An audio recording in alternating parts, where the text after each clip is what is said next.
Since the beginning of civilization, the world has been full of unknown things. Due to their existence, the balance of mankind's peaceful life has been upset. However, no matter how advanced our technology, no matter how great our scientific breakthroughs, there will always be anomalies that cannot be explained. We don't know where they come from, or what their purpose is. These questions plague mankind and affect our daily lives.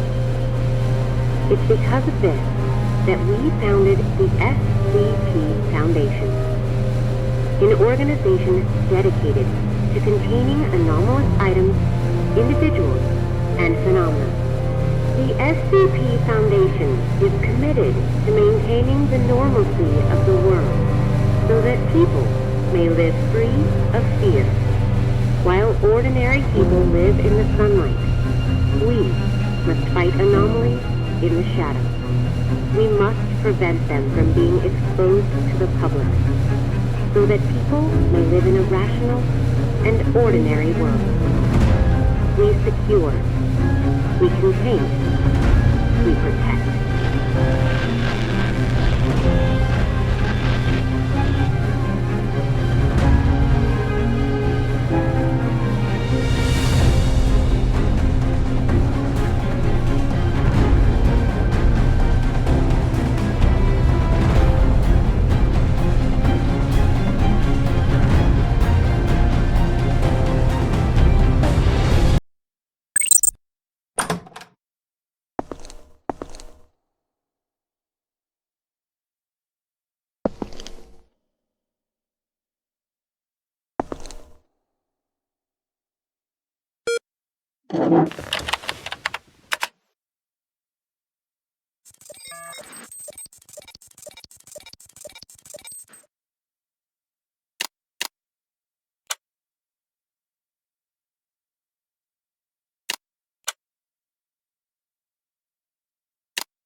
a death row inmate. In exchange for clemency, he has agreed to work with the SCP Foundation for 30 days. Upon completion of his work, he will be a free man. Jason Carter is now D503.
D503 was given no clear instruction of the task to be completed.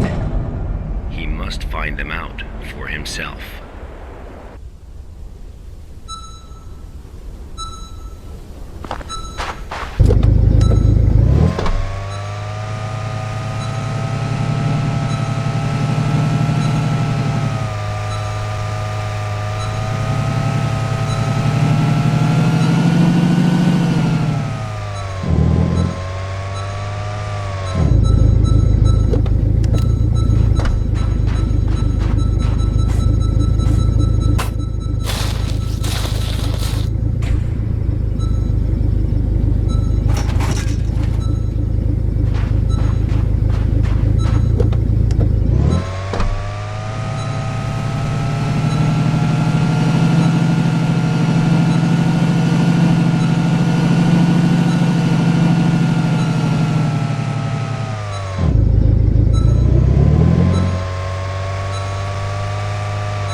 This was D503's first day of work. SCP protocol mandates that D503 now undergo a psychological evaluation.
This was the first day D503 psychological data was collected.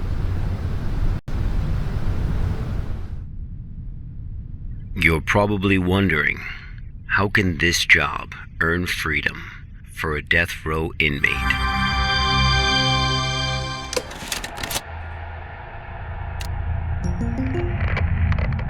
Good afternoon, everyone. I'm Dr. Raymond Ham from Site 83. Welcome to today's training conference. Today, I'm going to share with you a little project I've been working on called SCP-7457. The desert you saw just now is SCP-7457. D503 is a volunteer who we invited to help us learn more about this desert. Prior to the Foundation's involvement with SCP-7457, 329 people went missing in this area. As a precaution, we have introduced lockdown measures as we attempt to find the cause of these disappearances. As everyone here is new to the Foundation, it will be good for you to learn about SCP-7457. Let me explain how it works. Before we get started, are there any questions? Dr. Ham, I'm Will Barton, 3rd Special Squad, Site 86. Hello, Will. Before I came here, I thought I had a basic understanding of the Foundation. I've heard of these anomalies, but only in terms of human anomalies. I had no idea that SCP-7457 was a desert. How do we begin to make sense of this? That's a good question, Will. All the unexplained phenomena we are monitoring are being labeled anomalies. Human anomalies, regional anomalies, artifact anomalies, and various other phenomena beyond our control. The work of the Foundation is to isolate these anomalies and prevent the public from, shall we say, experiencing them? Okay, next question. Hello, Dr. Ham. I'm Mark Harris, a research intern from Site 27. In the video, we saw D503 picking up garbage in the desert. Why did it do that? And what does this have to do with anomalies? Okay, Mark. What I can tell you now is that everything you see is part of SCP-7457.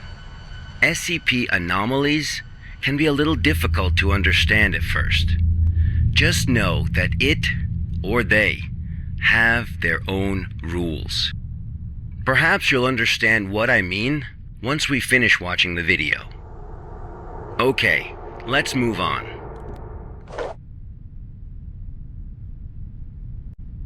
The first week was fairly normal. However, there was an interesting occurrence on the 8th day.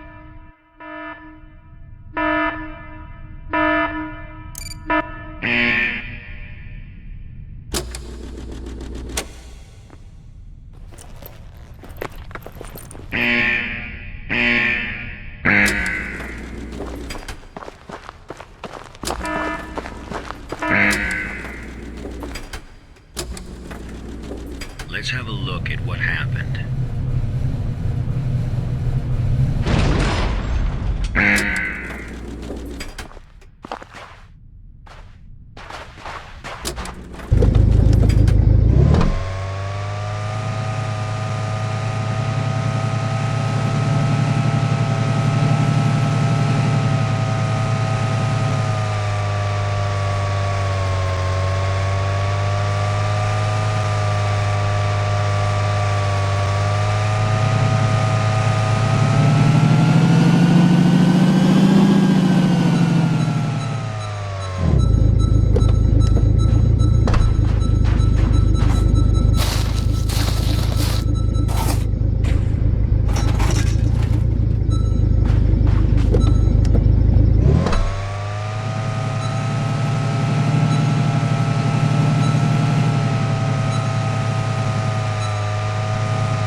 D503 had completed his task.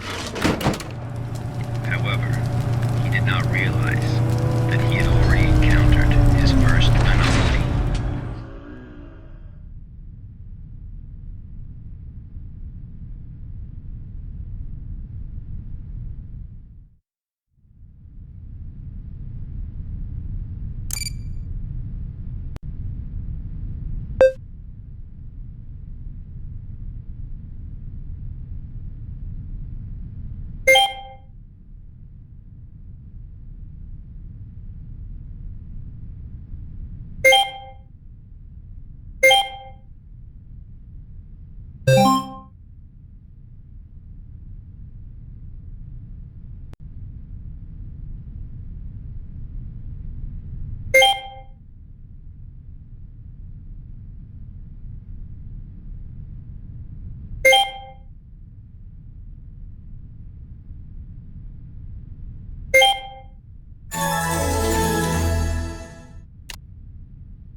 That night, D503's psychological data showed abnormal fluctuations. Analysis tells us that D503 is dreaming.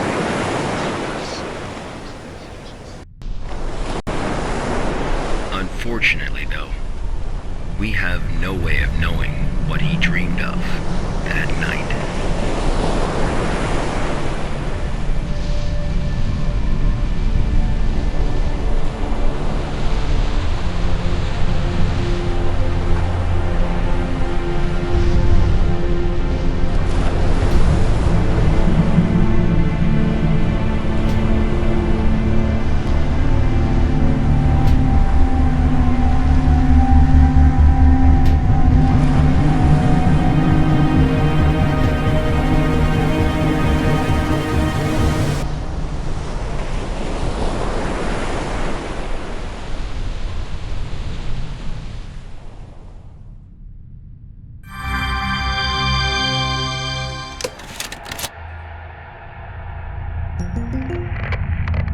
The 8th day marked a significant turning point, the start of SCP-7457's impact on D503. Are there any questions before we go on? Hello, Dr. Ham. I'm Spencer Jones from the Special Operations Department of Site-21. Hello, Spencer. It's still unclear as to why D503 needs to pick up all of this trash. If you wanted to monitor his psychological response to SCP-7457, why not just leave him out in the desert? Why assign him these tasks when there are already psychological evaluations taking place? Okay, our analysis has indicated that SCP-7457 produces a new cluster of trash every 8 minutes and 37 seconds. If waste collection is not done regularly, all that trash may soon flow into our world. It is worth noting, though, that the quantity of waste created here pales in comparison to the amount produced by humans. However, it still has the potential to become a significant problem in the future. By assigning these tasks to D503, we can monitor his reactions while also containing the trash. There is another reason, but we will get to that one later. Is it not the case that the Foundation is exaggerating the importance of a minor issue before the issue is fully understood? Okay, everyone. I must emphasize that behind us is the general public, who are wholly unaware of any of this. Being meticulous and maintaining a serious attitude is essential at the SCP Foundation. Any oversight or underestimation of the enemy may result in disaster. Thank you, Dr. Ham. I understand. Good. Let's move on. The effects of SCP-7457 on D503 became most obvious on day 15 of the test. Due to the conditions that day, we were only able to track his movements after recovering data from his radar. Even for a death row inmate.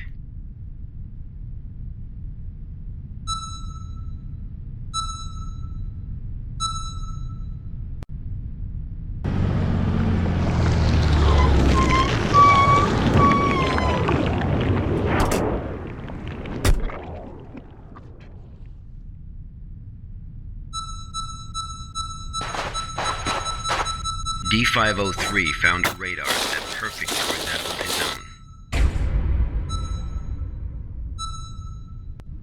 However, D503 didn't seem to think much of it.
Persistent adverse physiological reactions proved to be a challenge for D503.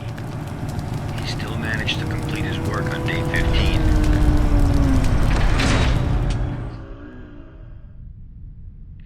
But then he encountered an incident.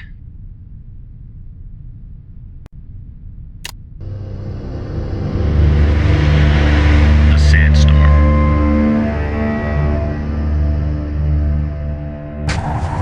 D503 walked in the sandstorm for a long time, but he couldn't seem to find his way back.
D503 managed to find a site just as he was beginning to grow weak with exhaustion, a site he was not familiar with.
Experienced a call from an unknown voice?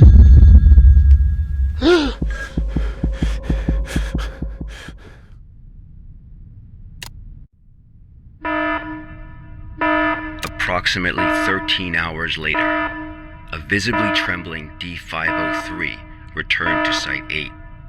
We immediately performed a psychological evaluation.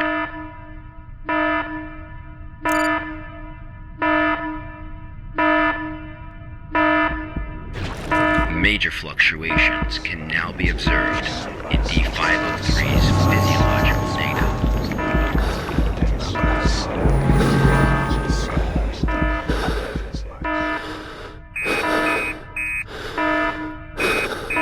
The results of the psychological evaluation were so troubling, we had to abort the mission.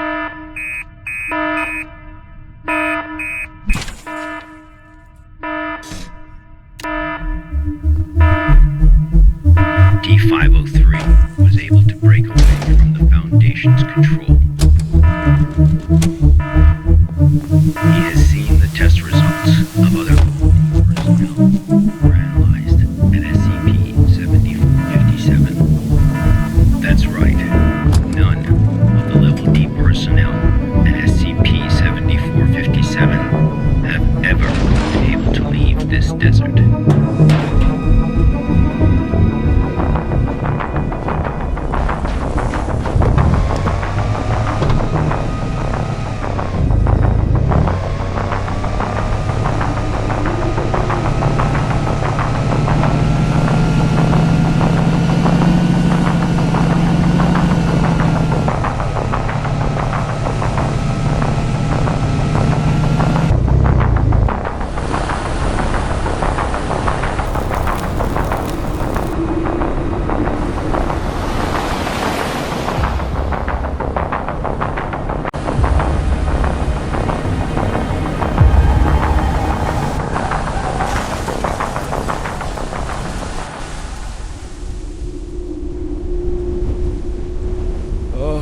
humans form only a small part of this world.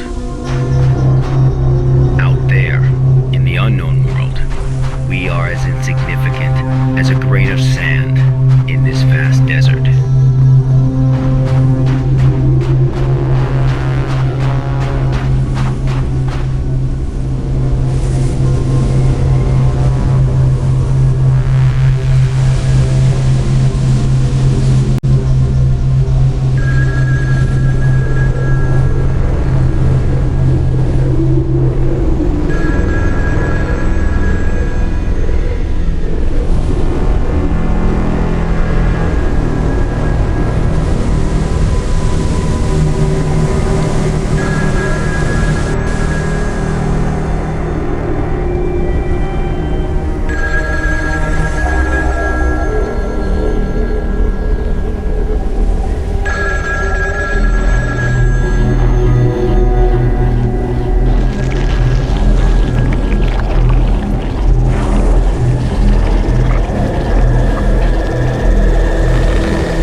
This is where D503's instincts led him.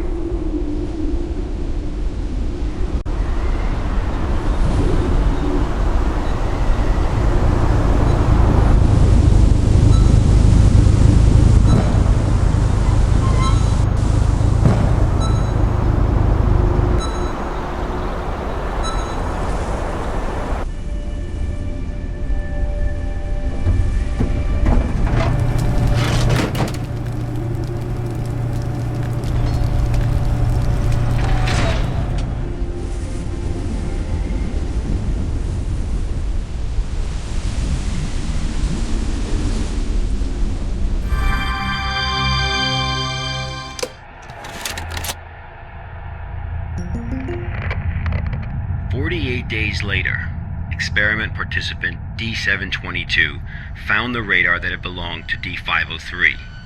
The radar was 31 miles away from the waste treatment facility. All the data we have came from this radar. People entering SCP-7457 will suffer varying degrees of psychological stress within an acute period. It manifests as a range of neurological and mental disorders, as well as severe and unexplained hallucinations. So far, not one participant has left the desert unscathed. The Foundation has tested 31 Level D personnel in an area spanning 2,267 square miles. Our testing continues. When you work for the Foundation, you will face various anomalies. Some can kill you, some may drive you crazy, and some will make you feel that living is worse than death. Let this be very clear. SCP-7457 is just a taste of what you will face in the future. Before joining the Foundation, you were all leaders in your respective fields and industries. Researchers, special forces, FBI agents, national security experts. Well, SCP does not care how smart you are, how accomplished you are. It doesn't matter to them how many doctorates and titles you have. You are no different from helpless ants when confronted with these anomalies. Remember this. It is the most important advice you will receive. Do not take risks. You will die. You are not as special as you think you are. If you encounter an anomaly, put your pride and curiosity aside. Run. Because that's the only thing you can do. God won't protect you here. Welcome to the Foundation, rookies. I'm Dr. Raymond Ham, and this ends the first class of our employee induction program.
I'm Agent Q from the Accident Investigation Department. Containment breach occurred at Pony Station, and contact with the Foundation has been lost.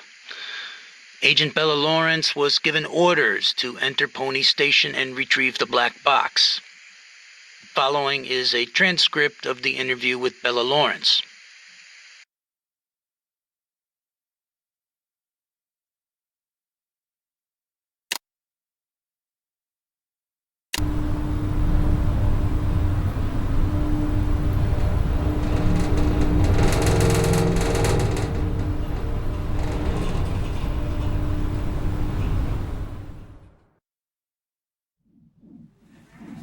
Heart rate 105, blood pressure 175 over 110. Experiencing mild convulsions.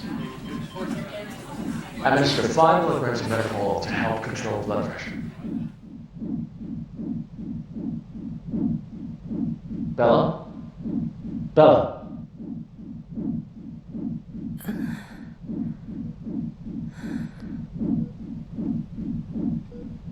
The drugs seem to be taking effect. Go ahead and ask questions.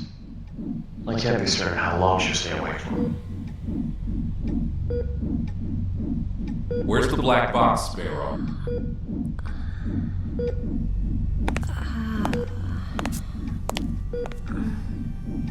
3 days ago, you were tasked with investigating the situation at Site 74, Pony Station. You were assigned to retrieve the black box. Now, out with it. Where is the black box?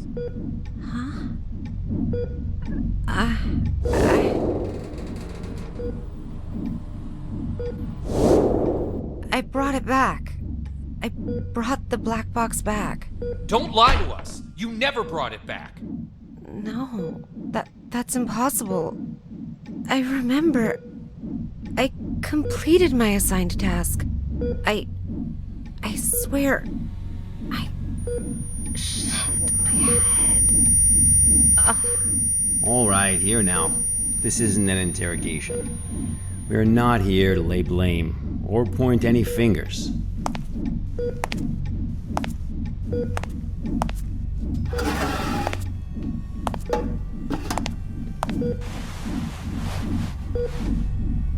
Bella, I'm terribly sorry to have to bother you in such a state, but it is critical that we find that black box.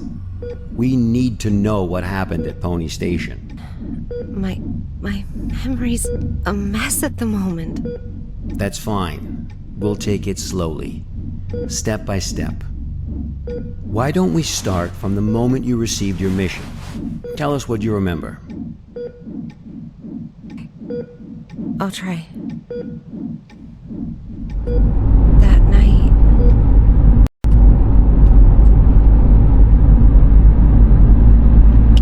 Currently heading to mission site 74, Pony Station. We'll arrive in about 3 minutes. Very good, Sparrow. It's been 48 hours since the Foundation lost contact with Pony Station. SCP-701 experiments there have been ongoing. We have reason to suspect a containment breach. What is my mission? According to Foundation Security Regulation 709S, each site must have a black box placed in a secure area to assist in identifying the cause of an accident, should one occur. Your task is to investigate the situation and retrieve the black box. Black box? Got it. Okay, I've arrived.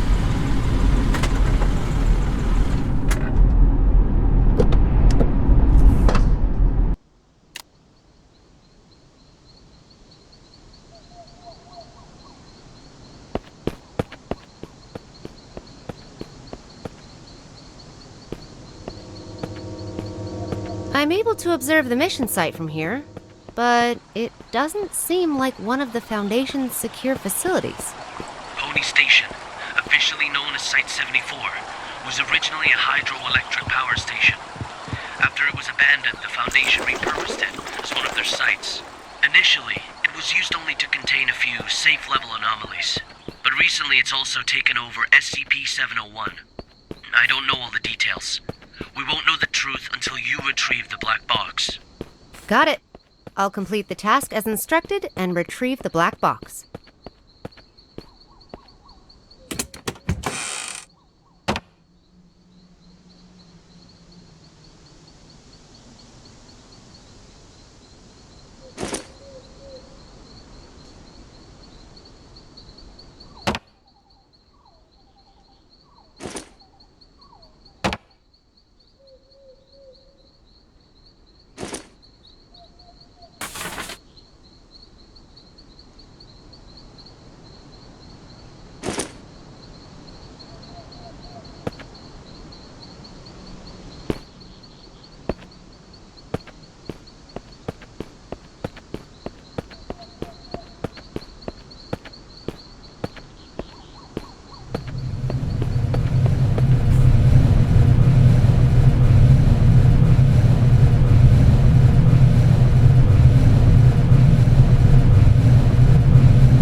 I've just entered Pony Station. Retrieve the black box from the lab. Room 705. Take the elevator on the 7th floor. Sparrow. Must. What's that? Bald Eagle, you're cutting out. Damn. This is out of the safe range. I'll place a reality anchor.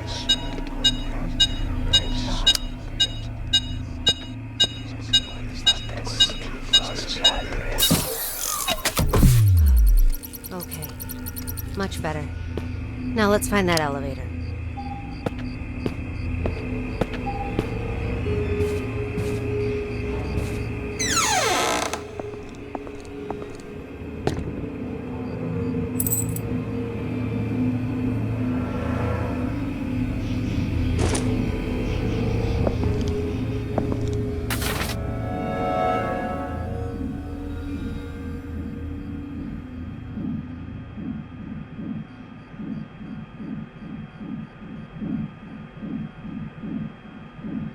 Dr. Tyler Cooper. I've heard of this guy. A bit of an eccentric and a thrill seeker.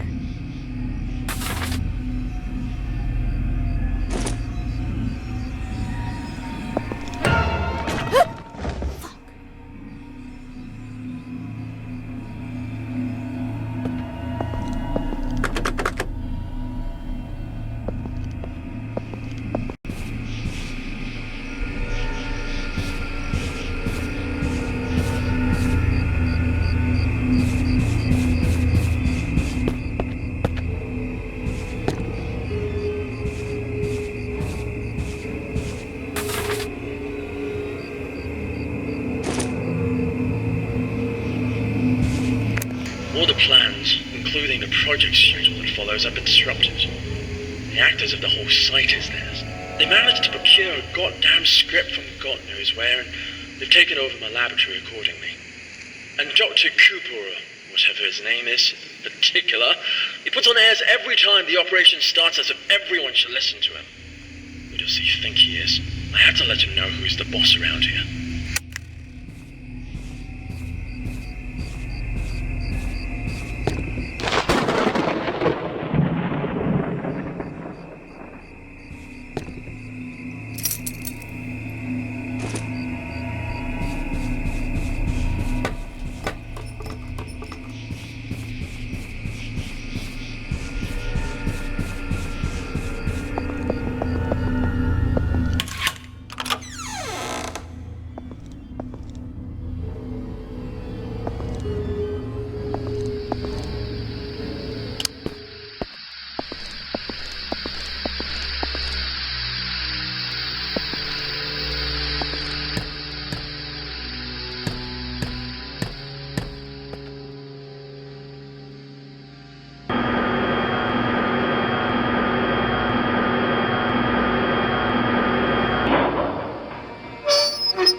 This must be the elevator.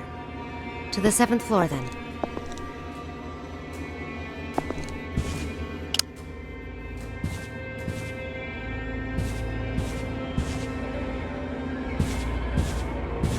Blood we offered, the Hanged King we served. I serve my king with my blood? Blissful suffocation, sacrifice of sin? What's this? Some kind of poem? My head.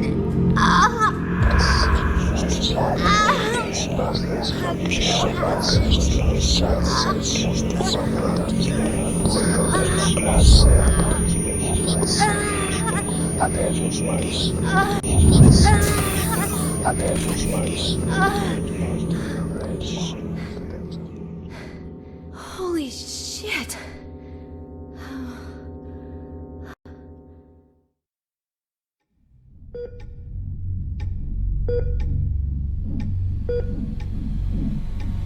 I'm very familiar with cognitohazards. I've been trained to deal with them. But this wasn't anything like that. I couldn't breathe. It was like there was a knot tied around my throat. I was weightless, hanging, gasping. No matter how much I struggled, nothing helped. That does sound terrifying. But perhaps it was just a nightmare, though. No. We wake up from nightmares. Not from this.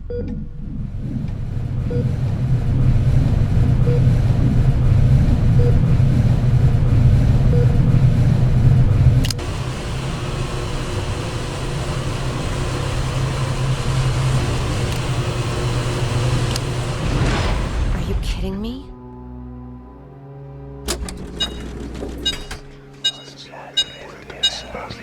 It's even more than before. I bet it's also reality.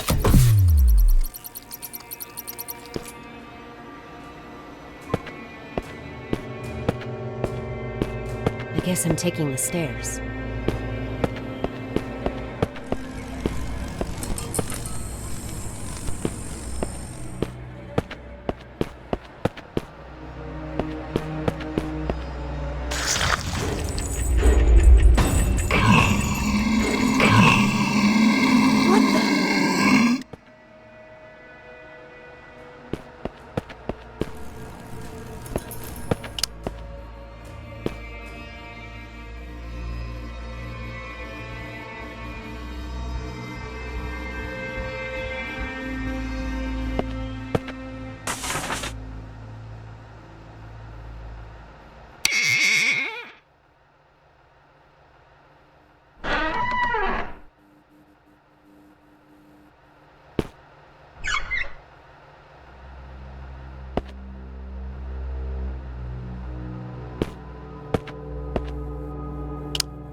This cognitohazard.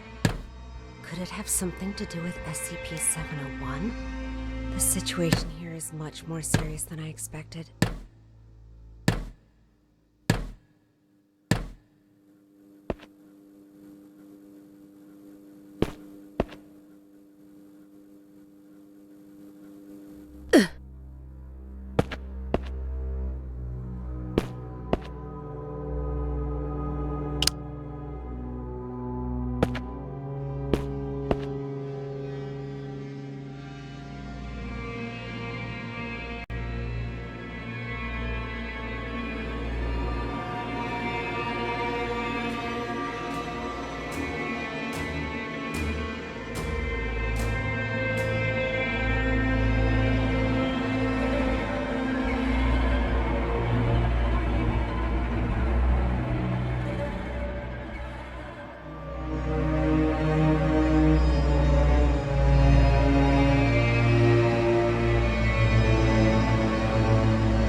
It's all very unusual these days. Many people have come to the site, but they haven't registered with the authorities.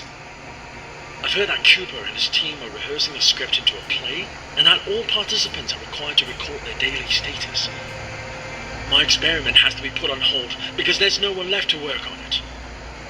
It's not right. I'll write an email to the minister and inform him of the malpractice going on here. Who's that?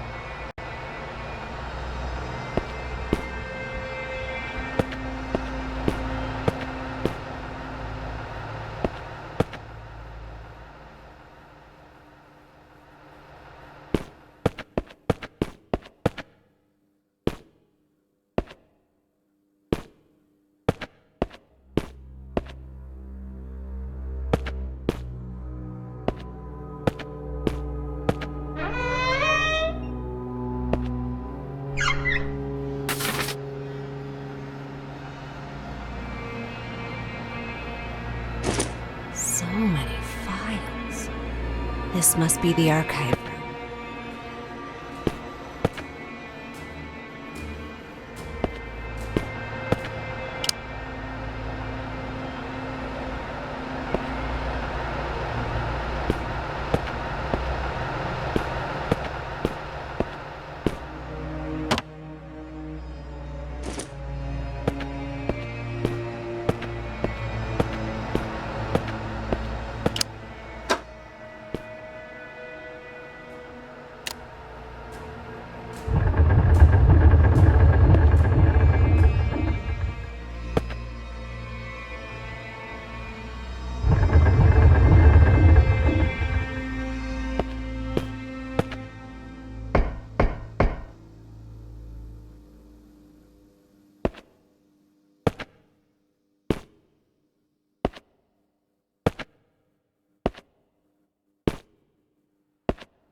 Is this SCP-701?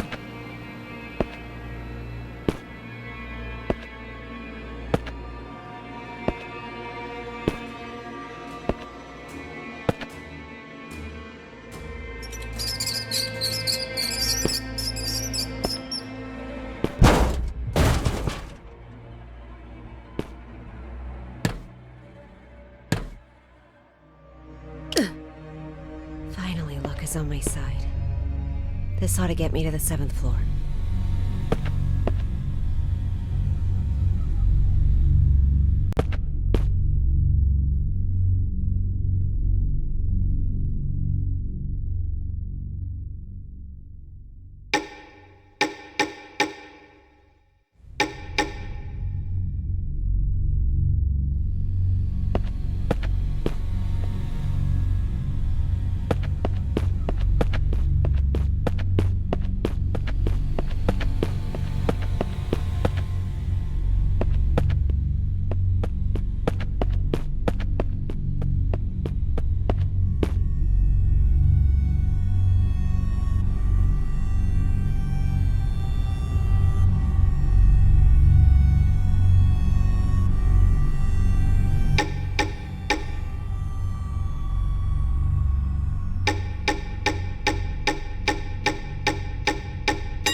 I've never seen such a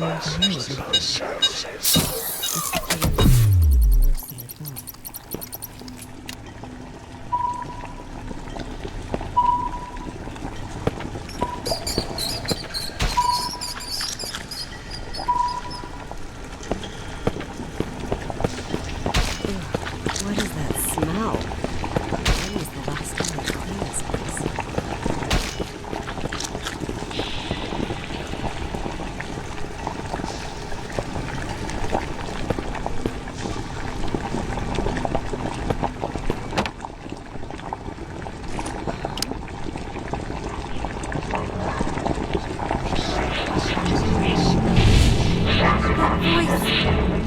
That voice again. Voice. I serve my king with my blood. Blissful suffocation. Tell us what it's saying. Sacrifice of sin. No! Bella, are you feeling better now?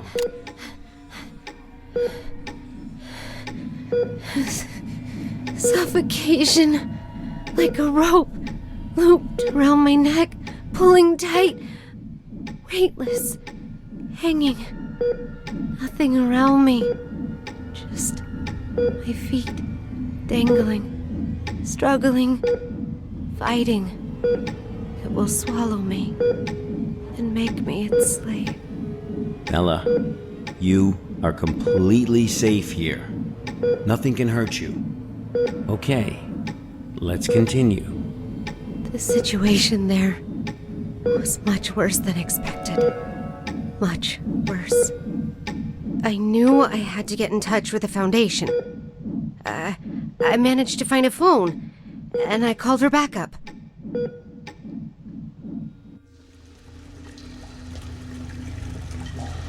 This is Sparrow, 09868, for Bald Eagle.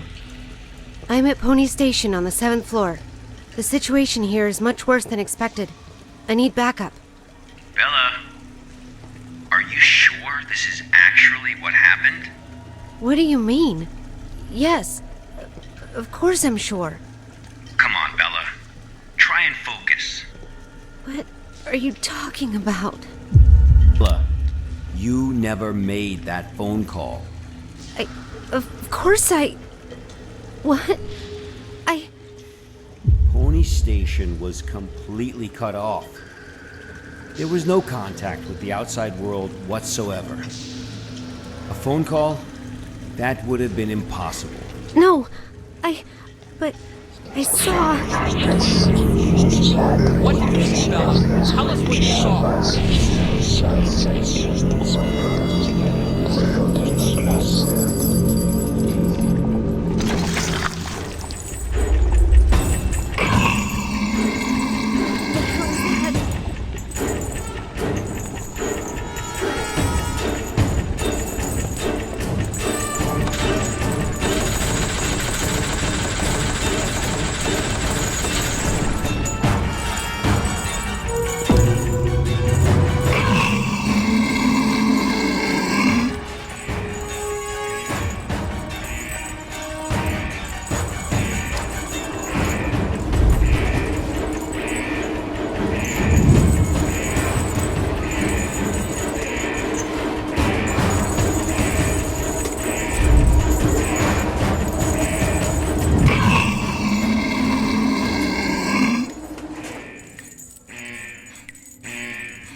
Anything about that.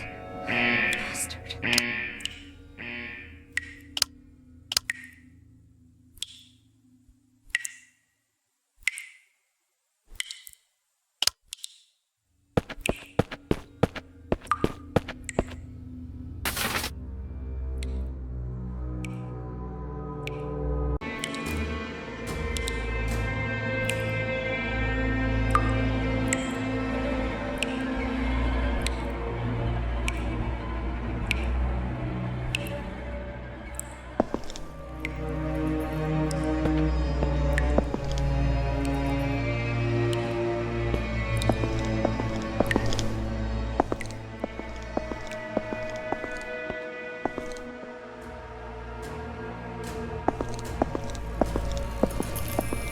Something bad happened here.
Why does it look like they're all going to the same place?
I'm Agent Q from the Accident Investigation Department.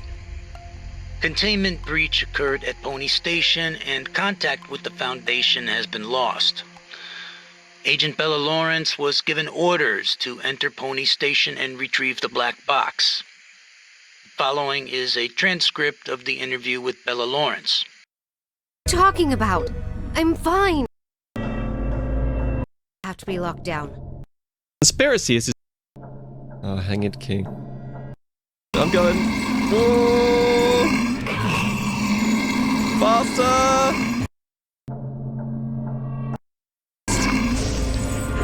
Even trying to run around the chairs. Look at this guy. Run, run, run, run. No! No! What? How am I meant to get down the corridor? Mad jukes. Okay, okay, okay. He's coming, he's coming, he's coming. I'm going. Oh! Faster! Oh! Wait, there's a bit of paper. What was it? Oh, I got it. Skill for a moment. It was an achievement of something. I guess we'll read it afterwards. No! What? No, no!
One performance and now all of Pony Station is ruined. Dr. Cooper, what have you done?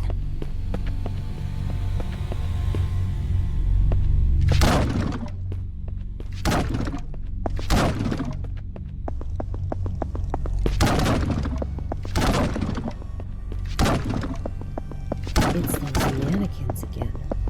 Where are they heading? But where have all those volunteers gone?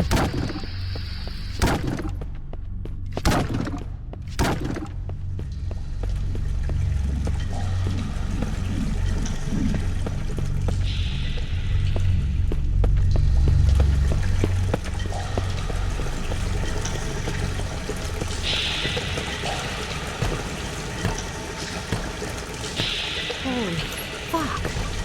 Guess this is the ending of their performance. SCP-701. The Hanged King's Tragedy.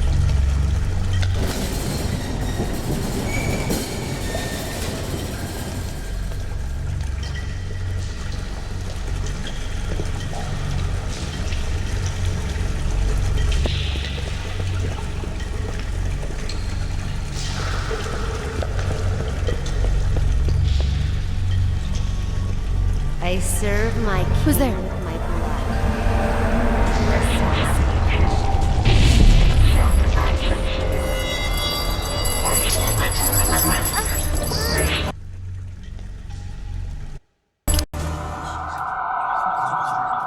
What the fuck?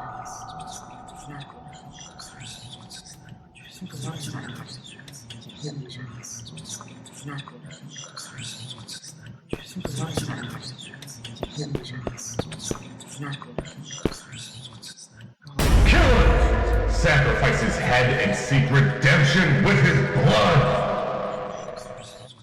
Kill him! Kill him! A despicable usurper does not deserve the glorious crown!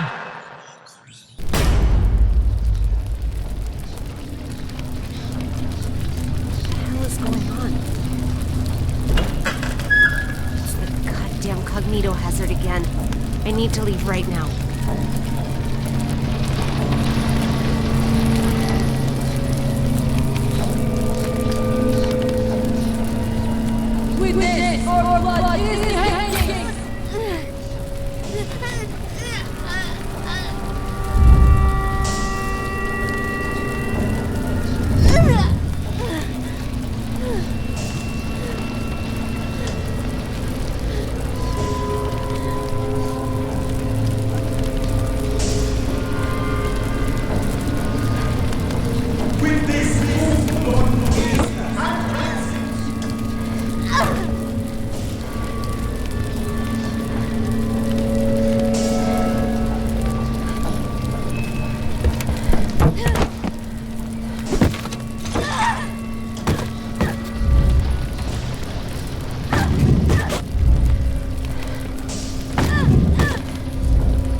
blood, I serve my king.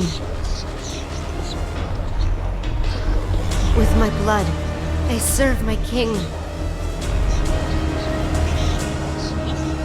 With my blood, I serve my king. With my blood, I serve my king. With my blood, I serve my king.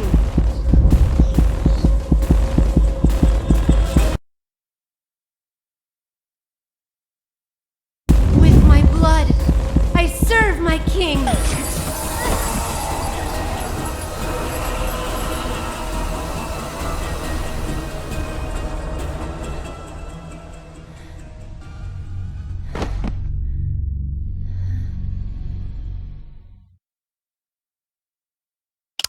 Above is the full record of the inquiry.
There are many stories in this world.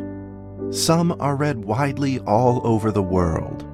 Some are hidden in dust and known only by a handful of people. Today I'm going to tell you a story no one else has heard before. A real story of mystery and wonder and adventure. And then you too will become the guardian of this story. The story takes place in a world of long ago. The hero of our story is a little boy. His name is Daniel.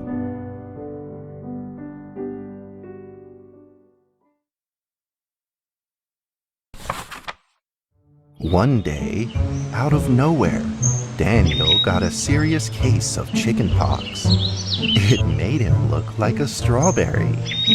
To make sure he didn't spread it to others, Mrs. Page, the principal, had him isolate in an attic.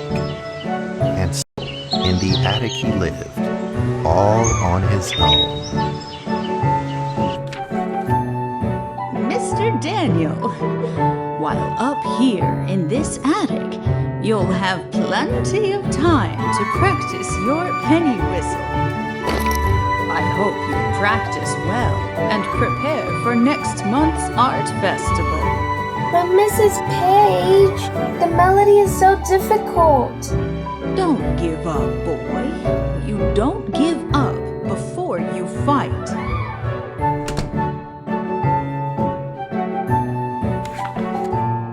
Daniel was reluctant at first, but he trusted Mrs. Page, and he knew he should listen.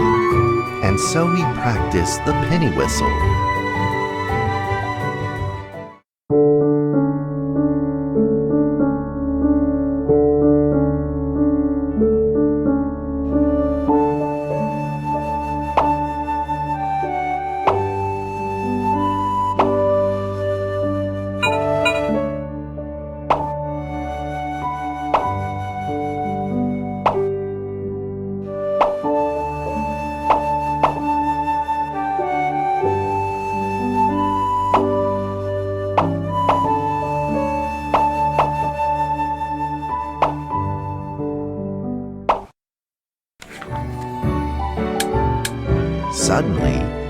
heard some strange noises in the corner of the attic. Huh? Who's there? Daniel decided to go over and take a look.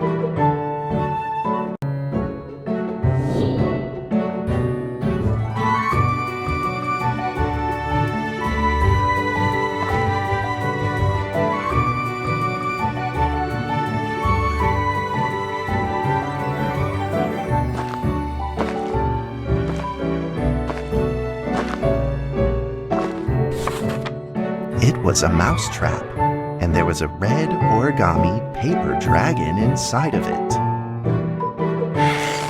Daniel carefully removed it. It was marvelous and beautiful. The only problem was part of its wing was damaged, but Daniel found a way to repair it.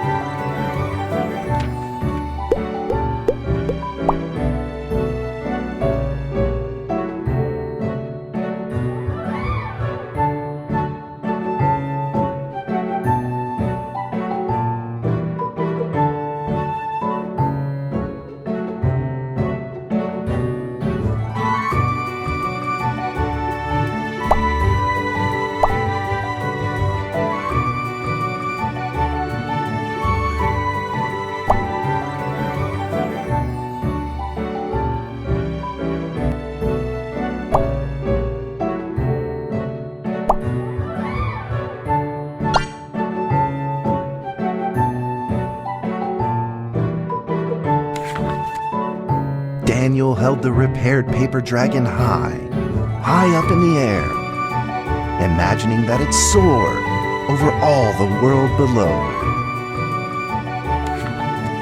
He played and played with the paper dragon. Wee! Woo! Dragon! Soar!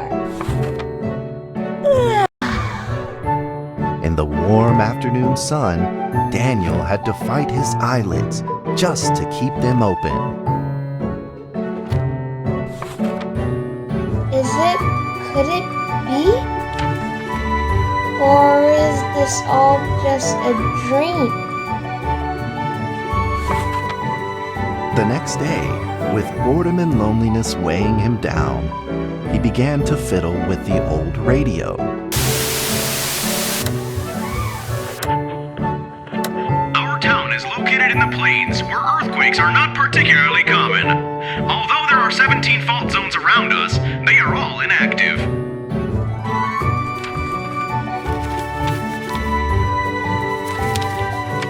A scrunched up ball of paper rolled over to his feet. Where did this paper ball come from? Just as Daniel went to pick it up, the ball suddenly came to life, and it rolled away. Daniel chased after it.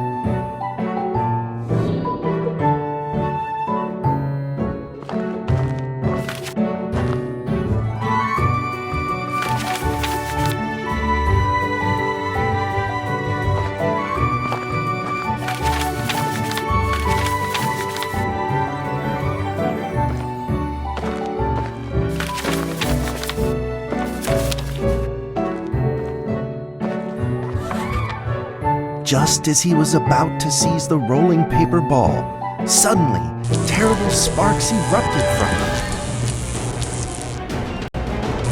Before his very eyes, the paper ball began to grow, bigger and bigger.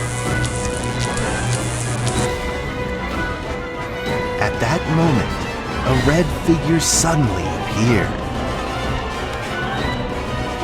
The red figure quickly subdued the paper ball and threw it into a cardboard box. Daniel studied the red figure carefully. It had a sticker on its fluttering wing. It was the paper dragon. I wasn't dreaming. Thank you for saving me. Daniel was grateful and very happy. He walked closer to the paper dragon, but the paper dragon seemed timid and afraid and backed away. Just then, Daniel had an idea. He took out his penny whistle and slowly played a tune.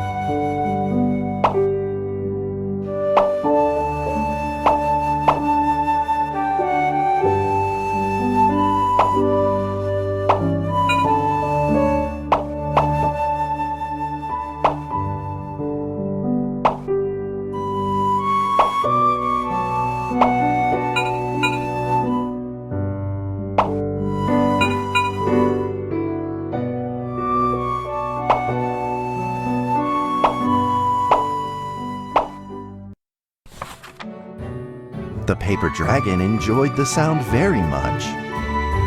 It began to move along with the rhythm, flipping up and down in the air. Soon the two were playing and dancing, just like old friends.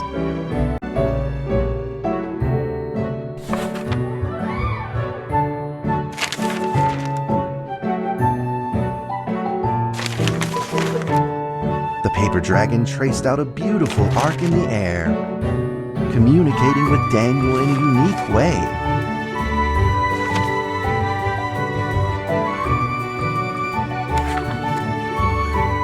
My cherished friend, after many long years, we finally meet again. Tell me, how has your family been? A great thank you for playing that music for me. You know how I love the beautiful rhythm of that instrument. But we ought to take precautions, as the room is not stable. Do you still remember how the room works? You're welcome to visit anytime. The piece of paper then changed back into the shape of a paper dragon and flew into the cardboard box. The box closed shut, and a calm silence was restored to the attic.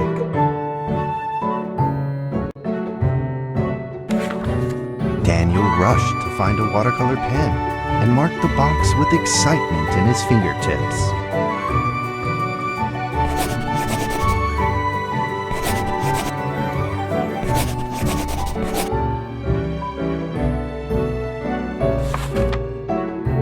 Over the next few days, the paper dragon came out often to play with Daniel.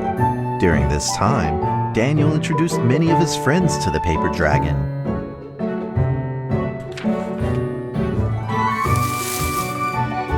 That cat's name is Mrs. Carter. Ever since I secretly fed her some fish for dinner, we've been good friends. That's Duke, Mrs. Jessica's pet.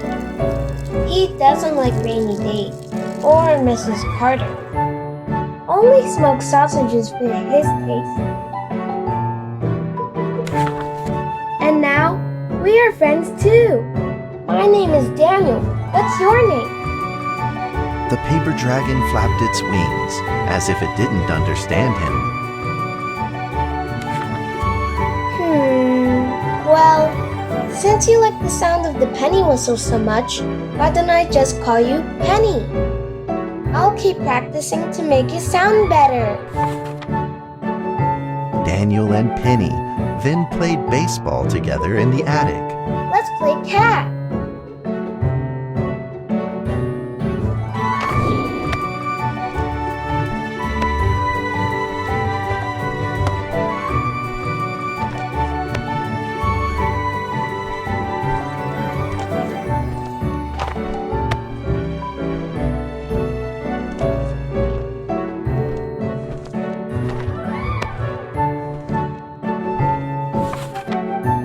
But just as they were in the middle of enjoying themselves, a violent shaking suddenly rose from the ground.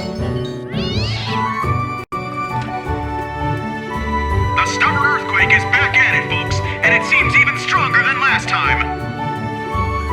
At this moment, the box suddenly shot open, and thick clouds of smoke billowed out, followed by several paper balls.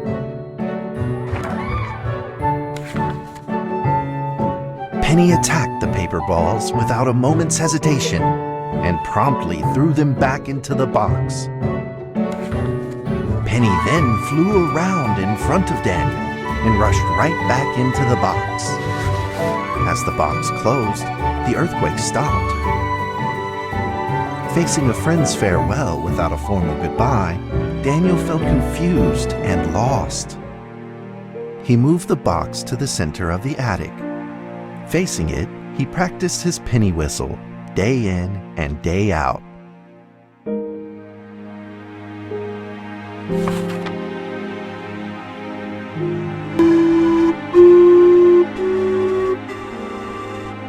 As the days went by, Daniel's playing became smoother.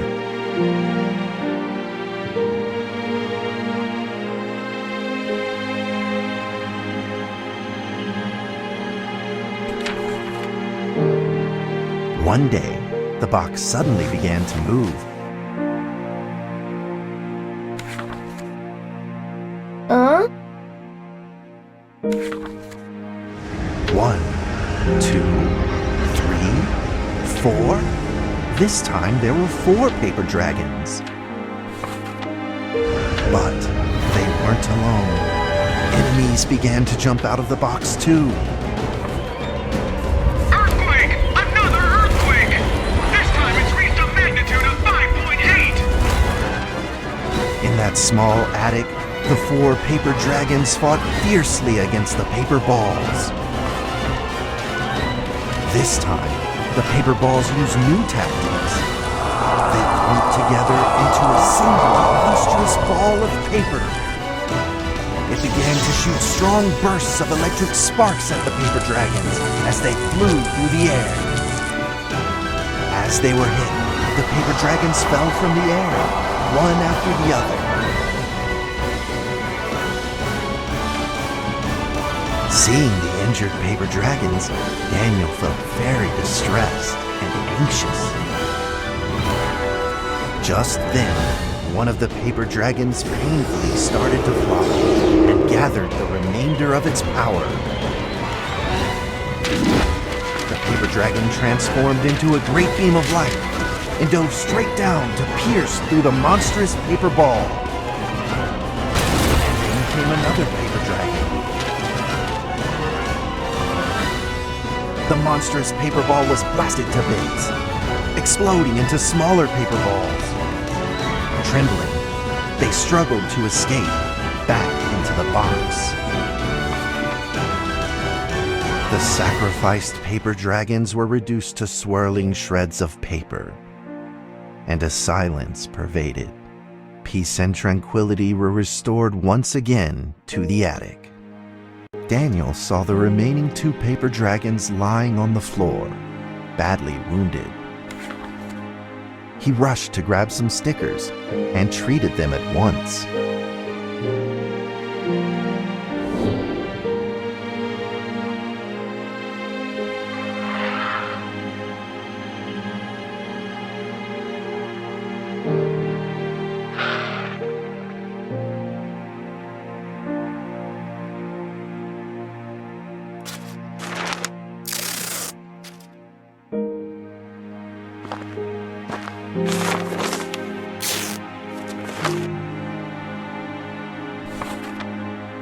Suddenly, countless paper dragons began to gush from the box.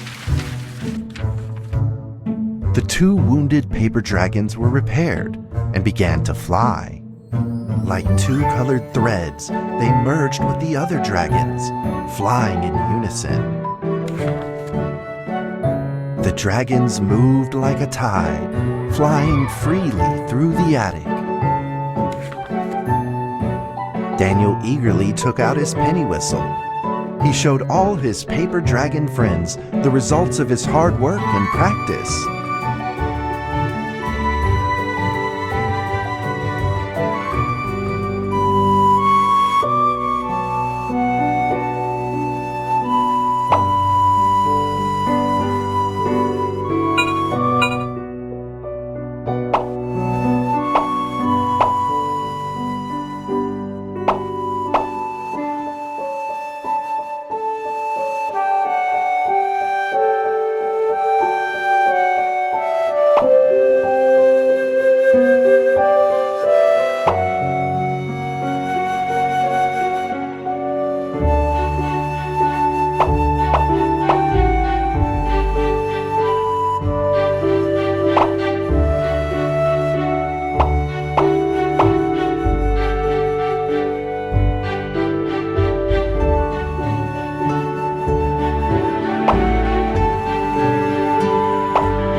In the sweet melody of his playing, Daniel felt himself enter into the world of dragons.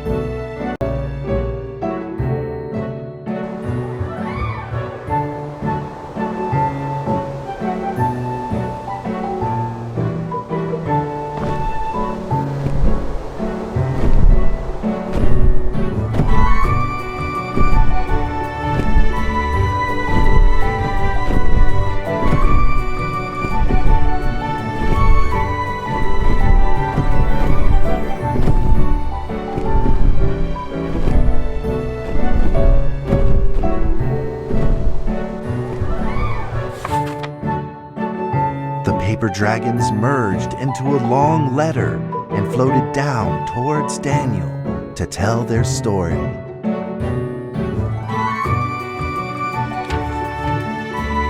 After the last war, the fantasy world enjoyed a long spell of peace and stability.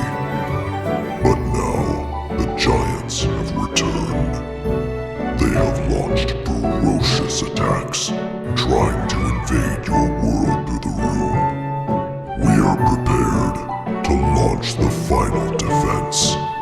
Then we will have to destroy your room, for it is the last remaining entryway into your world.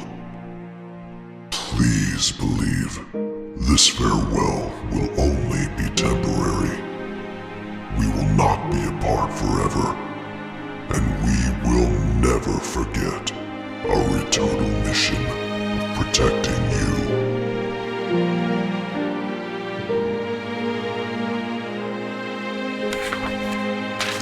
At that moment, the paper dragons flew back into the box. Daniel still couldn't fully understand what the paper dragons had meant, but he had a vague feeling in his heart that he may never see his new friends again.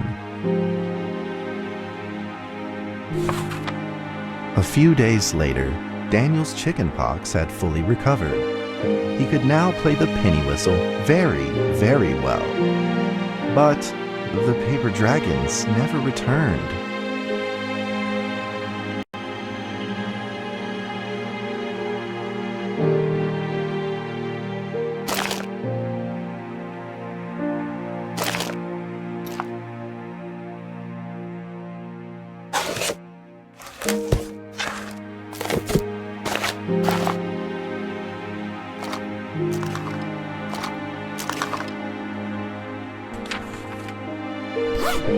Maybe it was time to leave and move on.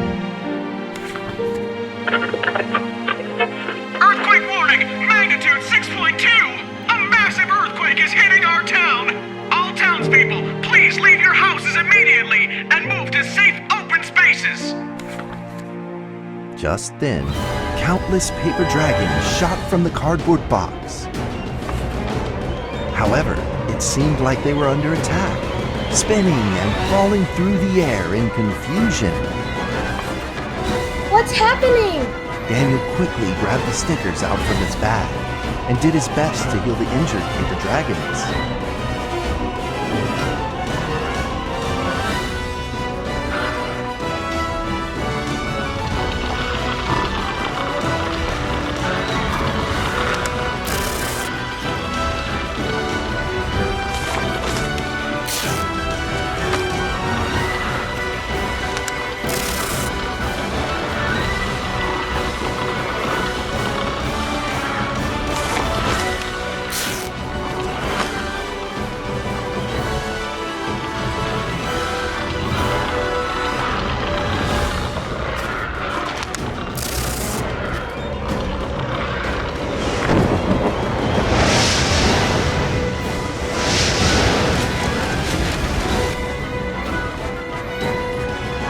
Balls swarmed together and pushed Daniel away, subduing him firmly in the corner.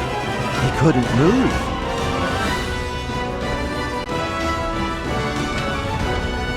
Suddenly, ominous clouds rose from the box, and a violent lightning flashed through the room. The figure of a giant slowly emerged from the thick clouds, and the entire attic became overwhelmed with its evil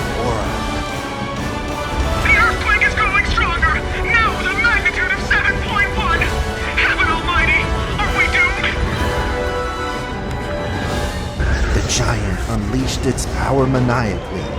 The paper dragon struggled against it, with no means of fighting back.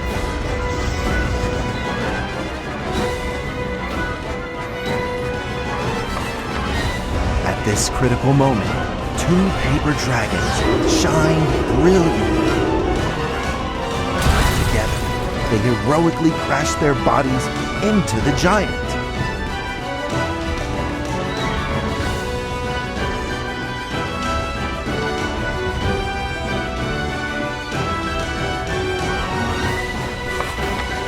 Daniel thought the giant had been defeated by the paper dragons, but soon he found that things would probably not be so simple.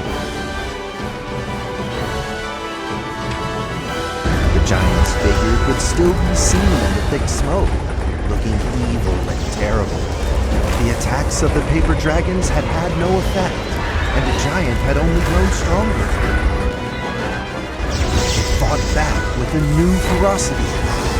The paper dragons were simply no match for it. The earthquake is growing stronger still! The greatest disaster this town has seen in over 100 years! My heavens! Will this nightmare ever end? With the paper dragons now all but defeated, Daniel spotted a frail figure in the distance. It was Penny. It flew gently in front of Daniel and affectionately rubbed its head against his fingers, as if this whole crisis had never happened. Daniel felt like Penny was trying to tell him something, but he didn't quite understand what. Penny then left Daniel and soared into the air with a determination in its wings. Suddenly, the other paper dragons seemed to be summoned. They flew through the air, all together in unison, responding to the call without an ounce of hesitation. At that moment, Penny turned into a great red beam and rushed fast towards the giant. The other dragons followed, shining together like a shooting star. At that moment, Daniel seemed to see a real dragon flying. No!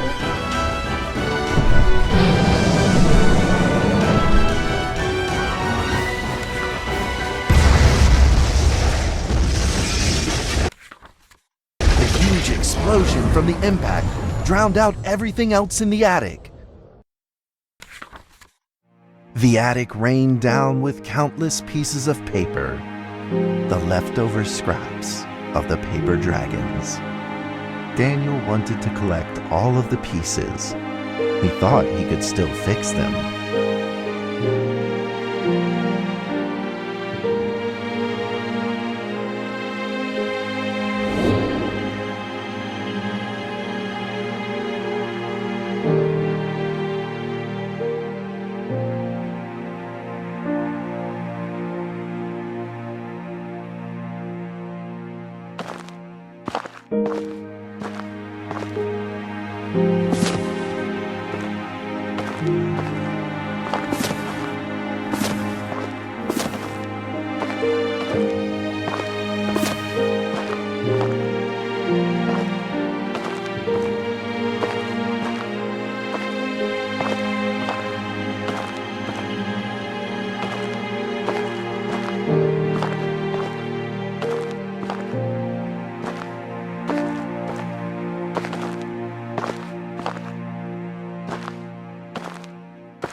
The nightmare is over. The earthquake has stopped.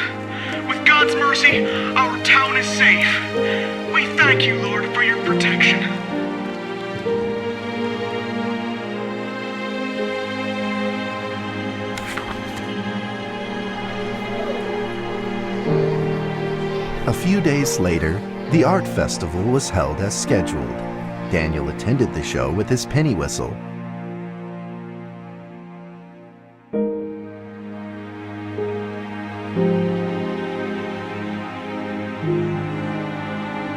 And now, Daniel Trevor will perform a penny whistle solo of a song titled Fly With Me.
And that's how the story ends. Now, you might be wondering, what happened next? Are there still paper dragons in the world?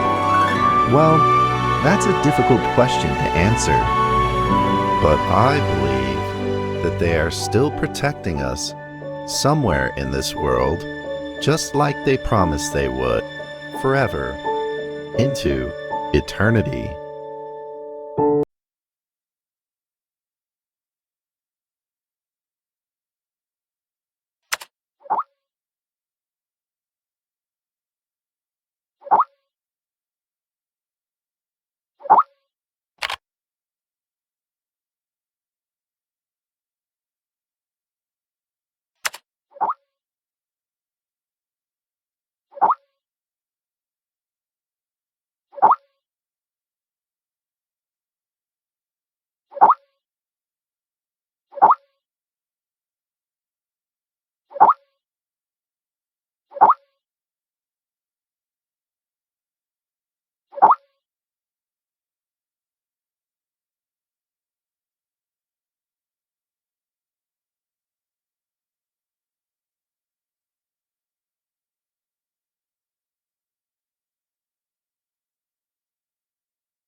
You